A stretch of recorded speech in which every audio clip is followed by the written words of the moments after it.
Voilà, la formation, une des priorités affichées par le nouveau président de la République et un des nombreux défis qui s'imposera à la nouvelle majorité. On va en parler avec nos autres invités, tous candidats au siège du député de la 5e circonscription des Côtes-d'Armor, la circonscription de Lannion-Paimpol. Je vous présente nos invités. Annick Lebiez, candidate du Front National. Bonjour, merci d'être avec nous. Jean-Yves Dechaise-Martin, investi par les Républicains et l'UDI. Éric Botorel, candidat du mouvement La République en marche. Marie-Amélie Troidec, bonjour. Vous êtes la candidate de la France Insoumise. Éric Robert, pardon, vous venez d'être investi par le Parti socialiste. Bonjour. Et puis Yves Nidelec, vous êtes soutenu et investi par le mouvement Europe Écologie Les Verts. Merci d'être avec nous. Vous comptez rester jusqu'à la fin du débat. Il n'y aura pas de départ inopiné. Je vous laisse également découvrir les 8 autres, candidats qui seront également sur la ligne de départ pour ce premier tour des élections législatives programmées le 11 juin prochain. Je vous rappelle encore, liste complète des candidats investis en Bretagne sur notre site web. On vient de le voir dans le reportage. C'est pas simple de trouver la bonne formation. C'est pas simple aussi de la financer. Sur la formation professionnelle, justement, un chiffre. Regardez, c'est 30 milliards d'euros dépensés chaque année pour la formation professionnelle. 77 000 opérateurs sont chargés de cette formation. Et il y a seulement 155 agents de contrôle. Est-ce qu'aujourd'hui, il faut tout remettre à plat? Est-ce qu'aujourd'hui, la machine formation professionnelle marche bien? Annick Lebiez. Écoutez, il y a forcément quelque chose à revoir. Les entreprises ne sont pas vraiment satisfaites des apprentis, des nouveaux embauchés. En fait, cette formation professionnelle ne se déroule pas simplement pendant le temps d'adulte, une fois rentré dans le monde du travail. Ça commence à l'école. Donc, la proposition de Marine est de mettre en apprentissage dès 14 ans. C'est ce qui se passait il y a déjà 10, 20 ans et ça marchait très bien. Et les jeunes, quand ils arrivaient dans l'entreprise, ils savaient travailler. Je continue ? Non, Jean-Yves Dechaise-Martin, je vous coupe parce que Jean-Yves Dechaise-Martin faisait un petit signe de la tête, il n'avait pas l'air d'accord avec votre Non, j'ai même souri, évidemment. La question aujourd'hui va bien au-delà de ça. C'est pas que le monde a changé, c'est que le monde aujourd'hui n'a plus rien à voir avec ce qu'il a pu être il y a 20 ans ou 30 ans. Il est largement temps que la France prenne le dossier en main. Il y a eu des avancées, mais elles ne sont pas assez significatives. François Fillon a dit qu'il faut débureaucratiser la formation professionnelle. Ça veut dire quoi? C'est que ça doit devenir un marché privé, normal, comme tous les autres? Mais notamment privé, public aussi, puisqu'il peut y avoir bien sûr une complémentarité entre les deux. L'enjeu, il est au-delà de ça, c'est que le travail soit en adéquation avec les besoins de l'entreprise, avec les besoins de l'activité, finalement aussi avec nos besoins, puisqu'au final, c'est aux consommateurs que ça s'adresse. Donc comment est-ce qu'on fait aujourd'hui sur la formation? C'est savoir tout au long de la vie, non pas assurer un job ou une case pour une personne toute sa vie, mais être capable de s'adapter à la réalité du monde, notamment à travers la révolution numérique. Vous êtes la France Insoumise est pour un service public de la formation professionnelle. Oui, on voudrait absolument remettre en place une structure qui est de l'ordre de l'État, c'est-à-dire sous statut scolaire, que l'apprentissage soit revalorisé et pas qu'on y mette des élèves soi-disant parce qu'ils ont des difficultés. Il faut leur laisser le temps d'apprendre aussi. C'est-à-dire que là on a remis le bac pro. Pour les salariés, on a remis le bac pro à 3 ans alors qu'il était à 4. Il faut laisser le temps aux gens d'apprendre les choses et d'arriver sur le marché du travail avec aussi une vraie formation. Voilà.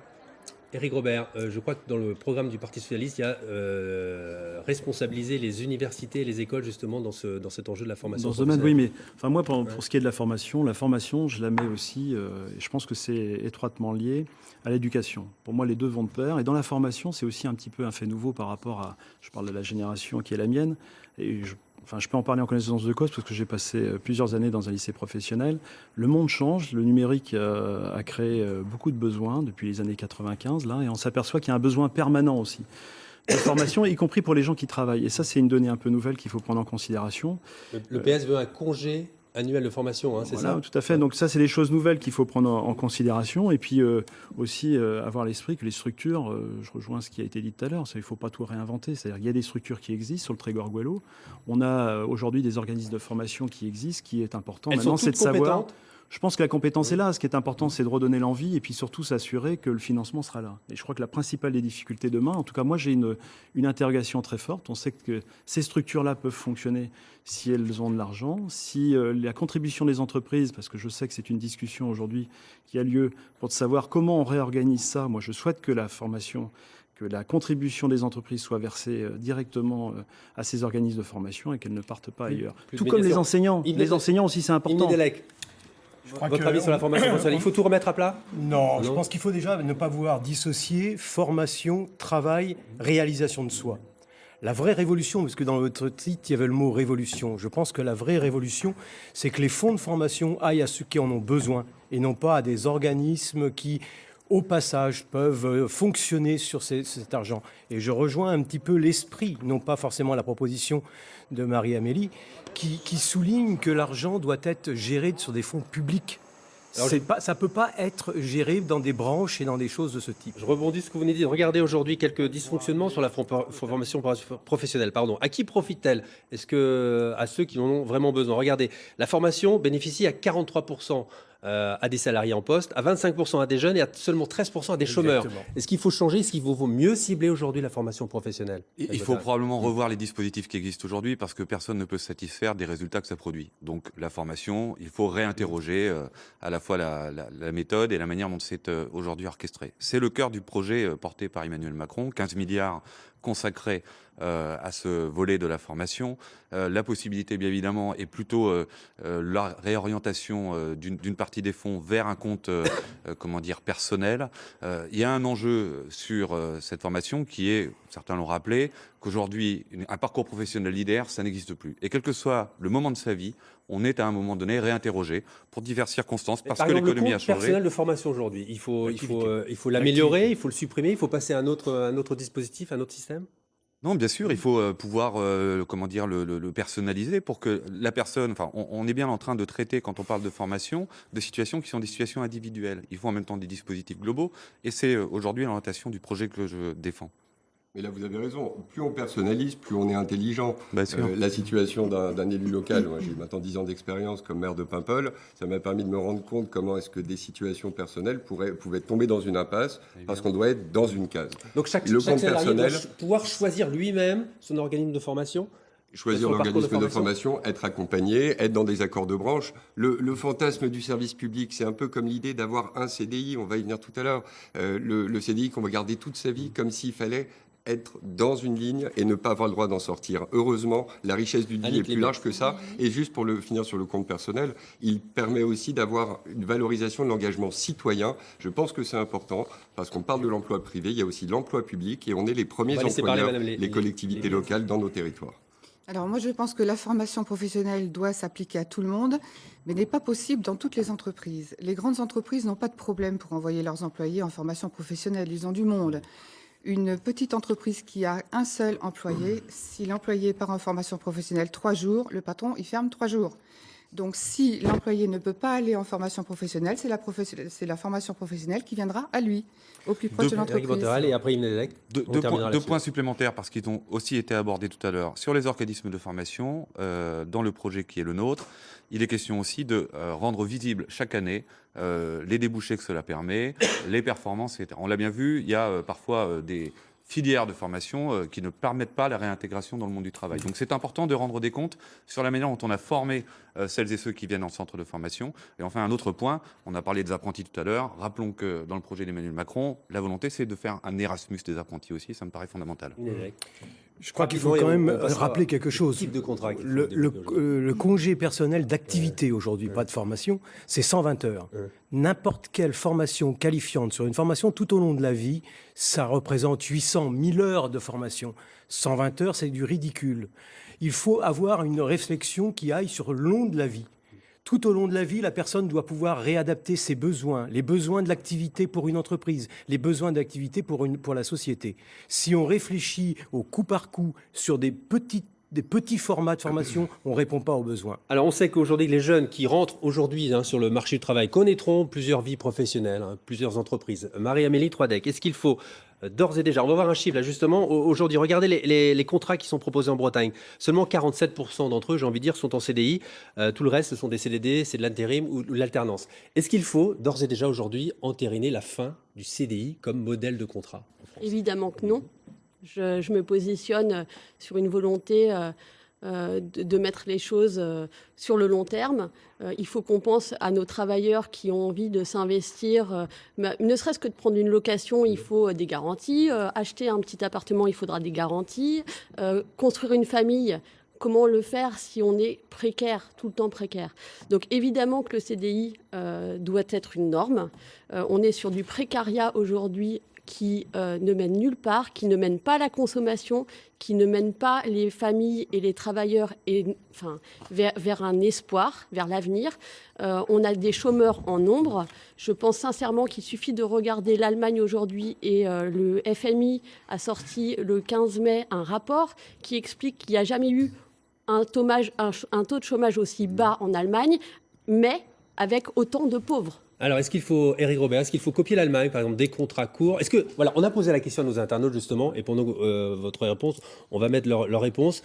On leur a demandé, voilà, est-ce qu'il vaut mieux des contrats courts ou pas de contrat du tout? L'Allemagne n'est pas forcément toujours un bon exemple. Par contre, j'ai le sentiment que là-bas, on discute et on échange un peu plus.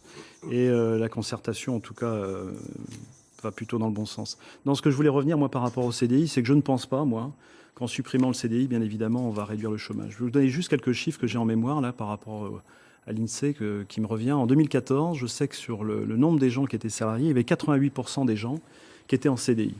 88% des gens qui étaient des salariés. Donc, avec tout le reste, c'était des professions libérales ou des champs d'entreprise. Sur ces 88%, il y en avait 65% qui étaient en CDI. Donc, le vrai problème, c'est les 20% qui restent. C'est trouver une solution pour ces 20-là. Parce qu'un CDI, c'est ce qui permet aussi, bien évidemment, de déprécariser les gens. Là, on se rejoint, de pouvoir accéder à la propriété, mais c'est aussi un service qu'on rend aux entreprises. Pour pouvoir, et je le sais, moi, sur la zone... sur le secteur d'activité, le bassin d'emploi où je suis, il y a des gens, et je termine là-dessus, il y a des gens aujourd'hui dans des entreprises qui arrivent à embaucher des gens justement parce qu'on nous propose des CDI, qu'on arrive à investir durablement avec eux sur la formation. Éric Bothorel, est-ce qu'aujourd'hui le salarié est plus une contrainte ou un investissement pour les entreprises? D'abord, il faut replacer le salarié dans la relation qu'il a avec son employeur. Ce dont on est en train de parler ici, et la conséquence des CDD, les chiffres sont d'ailleurs beaucoup plus importants au niveau national, en termes de nouvelles offres sur le marché de l'emploi, c'est 70%, les nouveaux contrats pour ceux qui les signent pour la première fois en CDD. Ça traduit aussi la nécessité que les employeurs puissent avoir de la visibilité. Il y a une prise de risque quand on embauche un salarié. Et je pense que la traduction des CDD, elle est à la fois structurelle et conjoncturelle. Donc, c'est une réalité qu'il faut pouvoir gérer. Nous proposons par exemple un bonus-malus pour les entreprises qui effectivement privilégient des contrats longs et qui pénaliseront les entreprises qui privilégieront les emplois courts pour des raisons qui ne sont pas de bonnes raisons. Ça s'appelle la flex-sécurité aussi, le concept un peu qui vient des pays scandinaves, c'est-à-dire on ne protège pas l'emploi, mais on protège la personne. On trouve toujours des néologismes pour donner des notions simples et qui relèvent du bon sens. On ne peut pas confondre la précarité avec la flexibilité qui est indispensable. On n'a pas parlé tout à l'heure de la vitesse avec laquelle ce monde économique évolue. Donc il faudra s'habituer à avoir des contrats courts, par exemple. Ce qui est certain, c'est qu'aujourd'hui, les gens qui rentrent en école sur des techniciens ou des ingénieurs, ça nous concerne sur notre bassin. Le numérique est au cœur de la circonscription. Et ces personnes-là, elles vont être formées pour des métiers qui n'existent pas encore aujourd'hui. C'est-à-dire qu'il faut réussir à anticiper suffisamment au rythme auquel va le monde et ses transformations. Et pour ça, avoir un contrat à vie n'est pas une notion qui doit faire... Là où je vous rejoins totalement, c'est qu'il faut derrière que dans des contrats qui peuvent être plus courts, on puisse malgré tout avoir des garanties. Ces garanties-là qui nous permettent d'emprunter, qui permettent de parler aux banques. Et les vrais freins, ils viennent de là. Est-ce que le CDI doit inscrire dans le marbre aujourd'hui? Le CDI, oui, il faut le garder. Je voudrais répondre à M. Bothorel. Effectivement, il y a une prise... Bothorel, oui, c'est ce que je dis.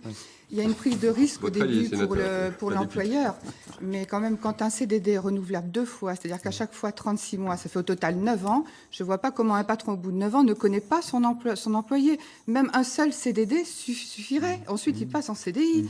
Je rejoins mademoiselle, comment est-ce que des jeunes vont pouvoir fonder une famille et pouvoir nourrir leurs enfants, sachant qu'ils risquent d'être toute leur vie en CDD et d'être jetés à la rue? Comment est-ce qu'ils peuvent aller négocier un prêt à la banque, sachant qu'aujourd'hui, il faut montrer vraiment une patte blanche pour avoir un prêt à la banque? Je veux dire, c'est pas possible de vivre toute sa vie comme ça.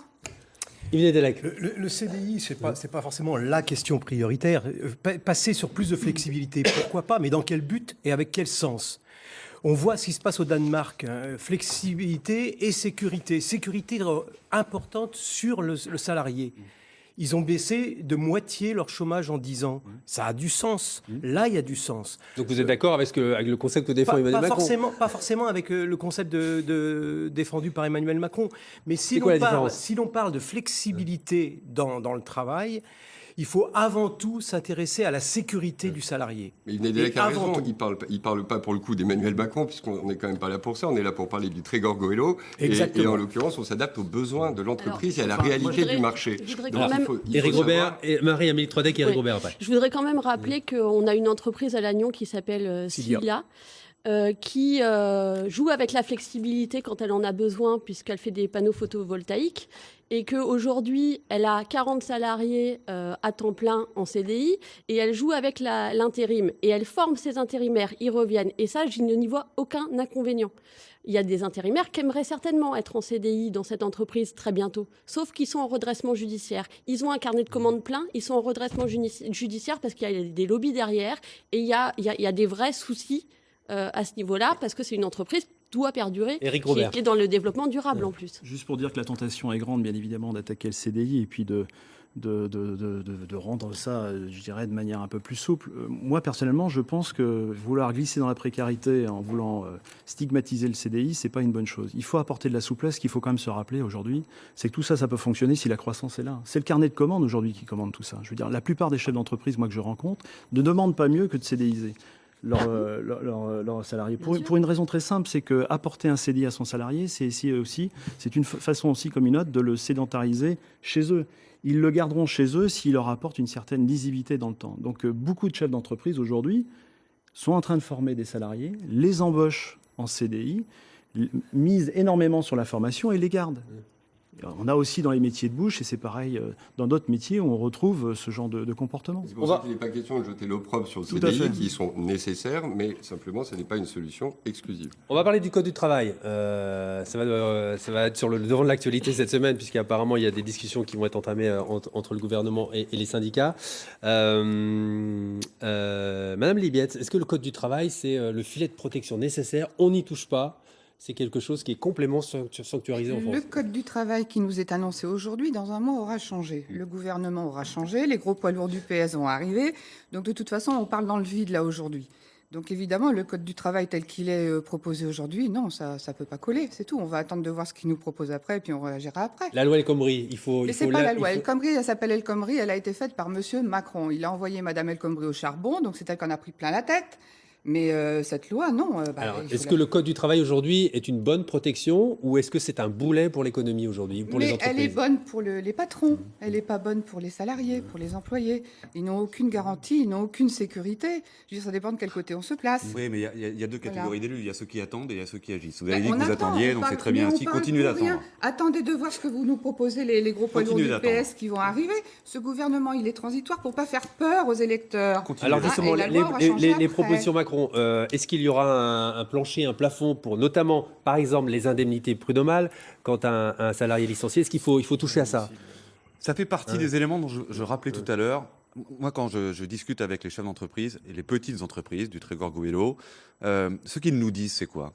C'est faites des réformes, faites-les vite, mais donnez-nous de la visibilité et de la stabilité. Il faut rappeler quand même que s'il y a des emplois, c'est souvent soit parce qu'on l'a créé soi-même, soit parce qu'on a été embauché.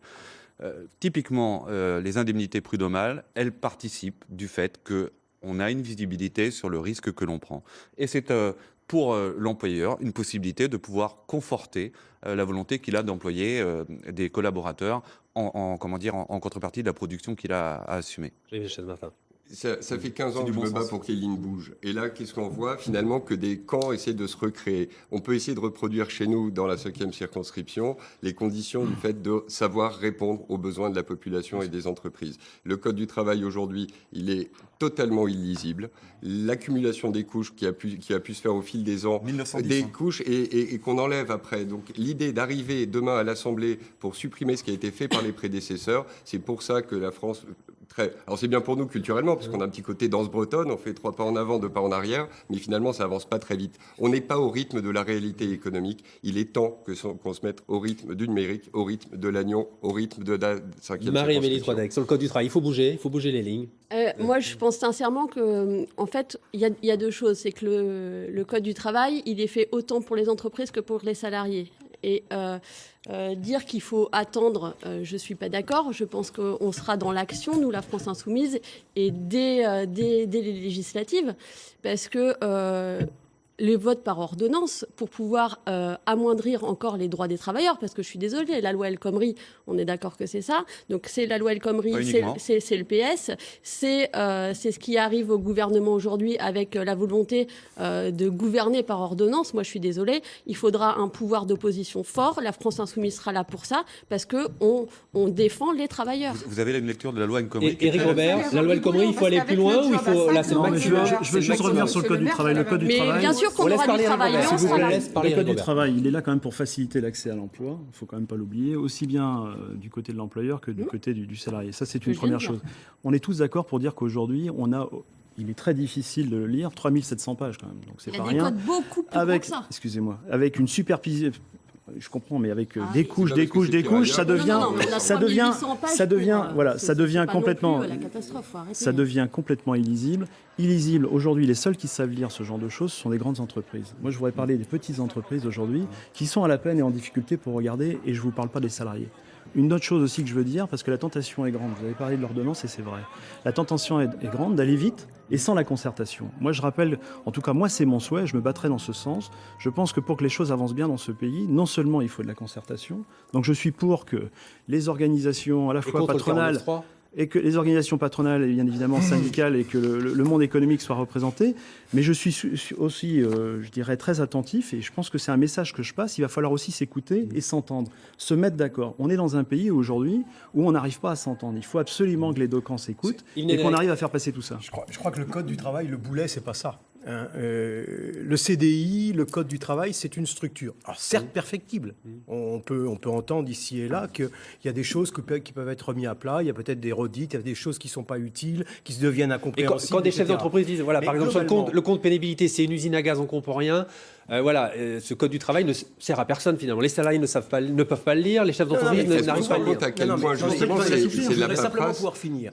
Ce qu'il faut bien voir, c'est quel est le but et quel est le sens de déréguler le travail en mettant moins de codes et moins d'organisation autour. On arrive à une précarisation complète du salarié. Le salarié Kleenex, moi, je n'en veux pas. Je souhaite qu'il y ait sur le territoire des emplois qui sont liés, par exemple, à la transition écologique, qui est générateur d'emplois localisés et qui ne va pas se retrouver en précarité et en devoir partir. On a des possibilités d'avoir un travail sérieux sur un nettoyage peut-être du Code du travail, mais certainement pas une flexibilité à outrance. Éric Bothorel, est-ce qu'on peut- le gouvernement va vouloir passer en force, entre guillemets, avec les ordonnances. Exactement. Est-ce que c'est ça le dialogue social Si on ne aujourd'hui? tombe pas dans la caricature, on rappelle que la loi El Khomri, elle a fait suite à un nombre d'heures conséquent de débat. Et un ce qui s'est 49.3.